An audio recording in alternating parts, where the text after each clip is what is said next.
Welcome to the Deep Dive. Today, we're really getting into a complex and, let's be honest, often difficult history. The wars and conflicts between India and Pakistan, going right back to the 1947 partition. Mm-hmm. Our main guide here is the Wikipedia article on Indo-Pakistani wars and conflicts. It's a pretty comprehensive starting point. Yeah, and our aim isn't just to tick off dates and battles, but to, get a handle on the core issues, see how things have changed or maybe haven't changed over time. Absolutely.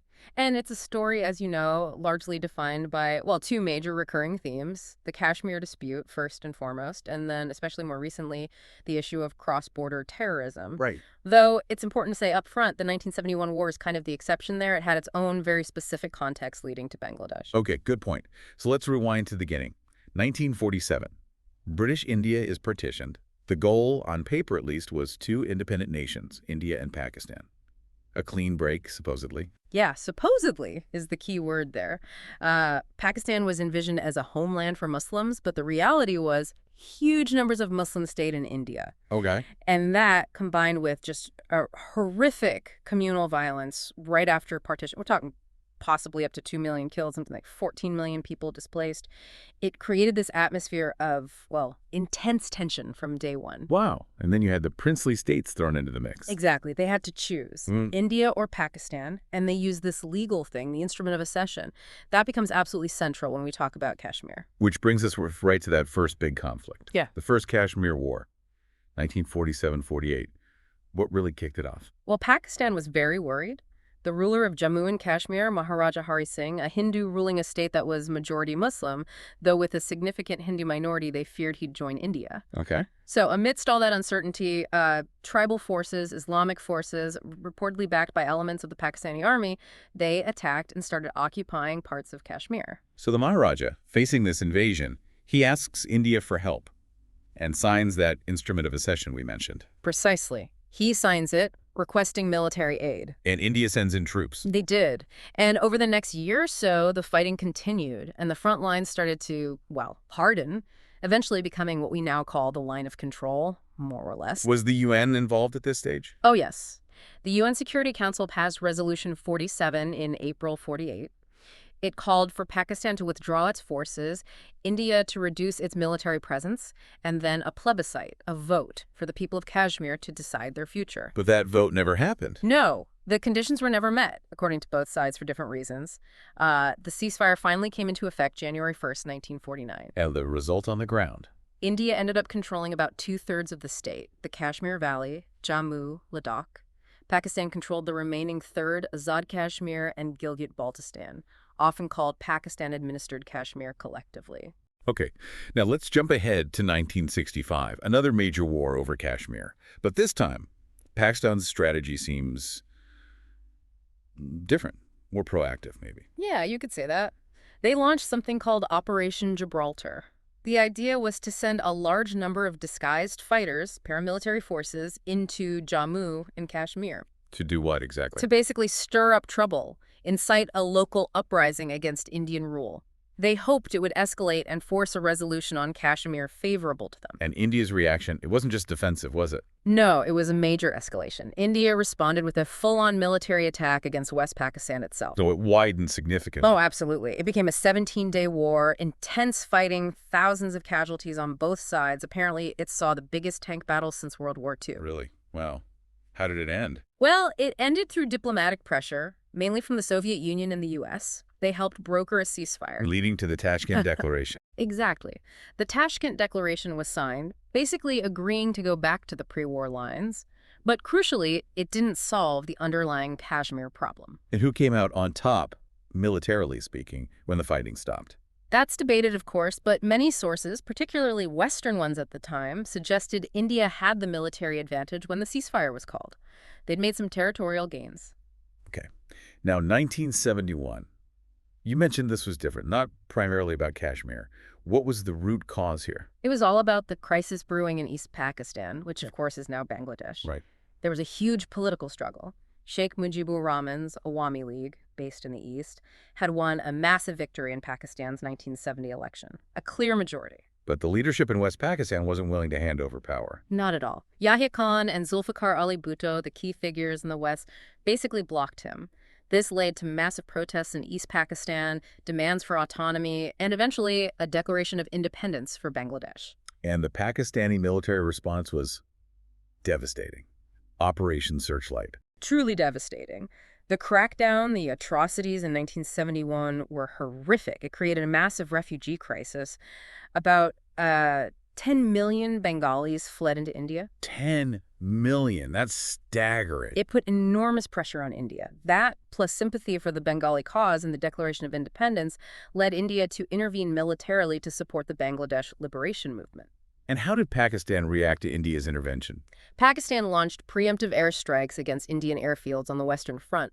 That basically turned it into a full-blown war on two fronts. But the war in the East was over remarkably quickly, wasn't it? Incredibly quickly. Within about 2 weeks, the Pakistani forces in East Pakistan surrendered in Dhaka. And the numbers were huge, right? Over 90,000 prisoners of war. That's the figure, yes. Over 90,000 Pakistani soldiers surrendered to the joint command of Indian and Bangladeshi forces. It was a massive, decisive victory in the East. Which led directly to the creation of Bangladesh. Directly.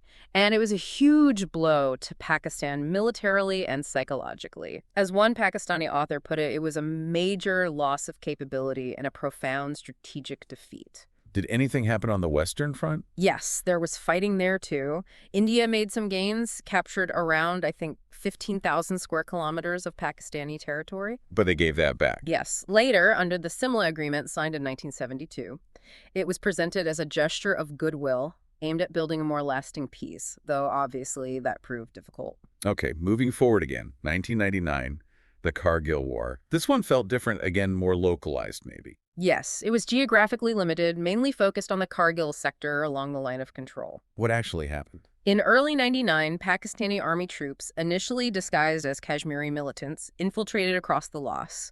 They occupied strategic, high-altitude posts overlooking key Indian supply lines, particularly the Srinagar Highway. Why? What was the goal? It seems the aim was multifaceted. Maybe cut off supplies to Indian troops further north, challenge the status quo on the Lost Sea, perhaps try internationalize the Kashmir issue again by creating a crisis. It sounds like a really risky move, especially in that terrain. Extremely risky. And India's response was very firm. They launched a major military operation, Operation Vijay, using ground troops and significant air power to push the infiltrators back. That must have been incredibly tough fighting high up in the mountains. Incredibly tough. Heavy casualties on both sides, especially for the attackers trying to hold those exposed positions. India also launched a strong diplomatic campaign. Putting pressure on Pakistan internationally. Exactly. Garnering support, isolating Pakistan. The U.S., under President Clinton, played a pretty significant role in pushing Pakistan's Prime Minister Nawaz Sharif to withdraw the forces. How did it end? India eventually recaptured most of the occupied positions. Estimates vary, maybe 75–80%. International pressure mounted. Pakistan's economy was suffering. Morale among their troops, particularly the Northern Light Infantry, which bore the brunt of the fighting, was reportedly low. And Pakistan eventually withdrew. Yes. By the end of July 1999, organized hostilities had largely ceased. It was widely seen as a significant military and diplomatic defeat for Pakistan. Nawaz Sharif himself later admitted Pakistan lost the conflict and suffered heavy casualties, maybe over 4,000 killed. Okay, so those are the 4 major wars. But the article also mentions other sort of smaller conflicts, like the Cooch conflict in '65. Right, that was a short clash just before the main '65 war, actually. It was in the Rann of Cooch, this marshy border area where the boundary wasn't fully agreed upon. Pakistan launched an operation called Desert Hawk. There were clashes, then a ceasefire, and eventually arbitration on the boundary. And then there's Siachen. That sounds like a long, drawn-out affair, '84 to 2003. Yeah, the Siachen Glacier conflict. Fought on the world's highest battlefield. Incredibly harsh conditions. What was the issue there? It's a strategically important glacier region in Kashmir. In 1984, India launched Operation Meghdoot, basically preempting Pakistan to occupy the main glacier and the key passes along the Saltoro Ridge to its west. So India got there first. Essentially, yes. Pakistan controls the valleys to the west of that ridge. For almost 20 years, there was intermittent fighting, artillery duels, small-scale clashes, and just brutal conditions. More soldiers died from the environment than from combat, apparently. Wow. Is there still fighting there? There's been a ceasefire since 2003, which is largely held, but both sides maintain a heavy military presence up there. It's still a point of tension. India holds the main glacier and heights. Pakistan holds the areas to the west. Okay. Beyond these wars and name conflicts, the list of skirmishes, incidents, standoffs, Hmm. it's really long. It is. It really shows how tense the line of control and the border have been almost constantly outside of the major wars. You see things like the standoffs after the 2001 Indian Parliament attack and again after the 2008 Mumbai attacks. Those seemed really serious, like they could have tipped over into war. They were incredibly dangerous moments. Huge military mobilizations on both sides, intense international diplomacy trying to defuse things. What's often the trigger, you notice, is a major terrorist attack that India blames on groups based in Pakistan. Right. That seems to be a recurring pattern, especially in the 21st century. Absolutely. The 2016 surgical strikes India claimed after the Uri attack, the 2019 skirmishes after the Pulwama attack, that one involved airstrikes inside Pakistan, aerial combat, an Indian pilot captured and returned. Each incident ramps up the tension dramatically. And the accounts from each side often differ wildly, don't they? Like the F-16 being shot down in 2019. Very much so. Claims and counterclaims about casualties, about targets hit, even about which aircraft were involved. It makes getting a clear picture really difficult. And this pattern continues right up to the present, apparently. The article mentions the 2025 standoff. Yes, following another reported terrorist attack, this time involving diplomatic expulsions, visa suspensions, border closures, and even, reportedly, India suspending the Indus Waters Treaty temporarily and Pakistan retaliating with trade and airspace restrictions. Suspending the Indus Waters Treaty. That's a big deal. That treaty has held up through previous wars, hasn't it? It largely has, yes. It shows how perhaps the nature of the tensions or the responses might be evolving. It really underscores that this history is still being written. It's not over. Yeah, definitely. The article also talks about proxy wars. India accusing Pakistan over Kashmir insurgency, Pakistan accusing India over Balochistan. Right, that's another whole layer of the conflict. Both sides accuse the other of using non-state actors or supporting insurgencies to destabilize the other. India points to groups like Lashkar-e-Taiba or Jaish-e-Mohammed operating from Pakistan and attacking inside India or Indian-administered Kashmir. And Pakistan's counter-accusation. Pakistan frequently accuses India, particularly its intelligence agency RAW, of supporting Baloch separatist groups like the BLA, often claiming India does this via Afghanistan. They point to the arrest of Kulbhushan Jadhav, who they claim was an Indian naval officer spying and fomenting trouble in Balochistan, as proof. India denies this, saying he was a retired officer abducted from Iran. So mutual accusations of interference. Exactly. It just deepens the mistrust and makes finding common ground even harder. Afghanistan itself has often been a place where their rivalries play out, supporting opposing sides at different times. And hanging over absolutely everything. Yeah. The nuclear dimension. Yeah. That changed the game significantly in 1998 when both countries conducted nuclear tests openly. Pakistan has a first strike policy under certain conditions, right? Yes, Pakistan maintains a policy of essentially reserving the right to use nuclear weapons first if it feels it's facing an overwhelming conventional attack that it can't stop, or obviously in response to a nuclear attack. They see it as necessary to deter India's larger conventional forces. Whereas India has a no first use policy. Officially, yes. India declared a no first use policy, meaning they would only use nuclear weapons in retaliation if attacked first with nuclear weapons. Though there's sometimes debate about the exact interpretation or potential exceptions to that. The potential consequences are just unimaginable. That study mentioned about billions dying from starvation due to nuclear winter. It's terrifying. It highlights that a nuclear conflict between India and Pakistan wouldn't just devastate the subcontinent, it would be a global catastrophe. That reality, that mutual assured destruction, probably prevents all-out war, but it creates this incredibly tense situation where even conventional clashes carry the risk of spiraling out of control. It's really sobering, and you see the legacy of these conflicts reflected even in national holidays, don't you? Oh, definitely. Both countries have numerous days commemorating specific battles, wars, or military achievements. Pakistan has Defense Day, Air Force Day, Navy Day, all linked to the 1965 war, plus Yom-e-Takbir celebrating their nuclear tests. And India. India has Vijay Diwas celebrating the 1971 victory, Navy Day also linked to 71, and Kargil Vijay Diwas for the 1999 conflict. And of course, Bangladesh celebrates Bijay Diwas, Victory Day, on the same day as India's Vijay Diwas for 1971.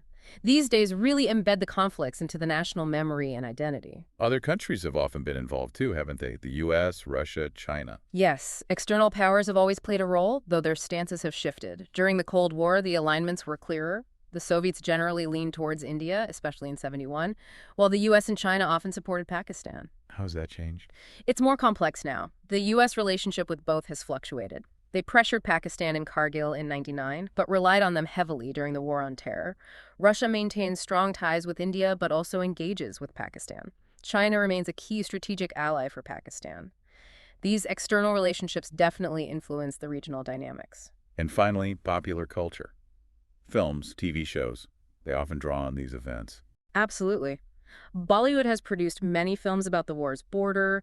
LOC Kargil, Uri, The Surgical Strike are famous examples. Pakistani dramas and films also frequently address the conflicts, often focusing heavily on the Kashmir perspective. So these stories get retold and reinterpreted constantly. Exactly. They shape how people understand the history, often reinforcing national narratives, patriotism, sometimes stereotypes. It's another way these conflicts remain very present. So looking back at this whole deep dive, it's a really long, tangled history.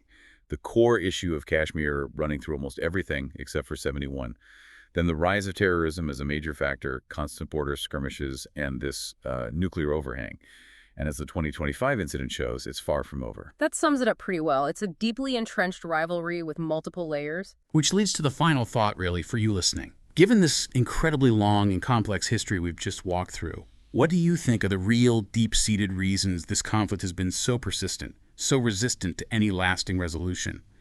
And perhaps more importantly, what kind of fundamental change might actually be needed to move towards a more stable future in the region?